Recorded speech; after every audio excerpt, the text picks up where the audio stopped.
टंडोला यार से bureau chief आफाक अहमद खानजादा। पाकिस्तान राहत पार्टी टंडोला यार के हल्का NA 217 से उम्मीदवार सैयद सिकंदर शाह और PS 59 से उम्मीदवार अल्लामा हयात हैदरी की इंतखाबी मुहिम भरपूर अंदाज में जारी है। शहबाज कॉलोनी और नागौरी प्लाट समेत मुख्तलिफ इलाकों में कॉर्नर मीटिंग्स और गोठों में वर्ग से खिताब करते हुए सैयद सिकंदर शाह ने कहा कि राहत पार्टी ने PS 59 पर डॉक्टर राहीला मक्सी की हिमायत का ऐलान किया है।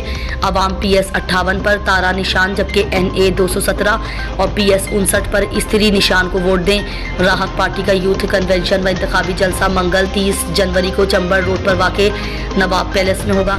जुम्मा 2 फरवरी को नसरपुर, उस्मान शाहड़ी और सुल्तानाबाद में इंतखाबी रैलियां होंगी।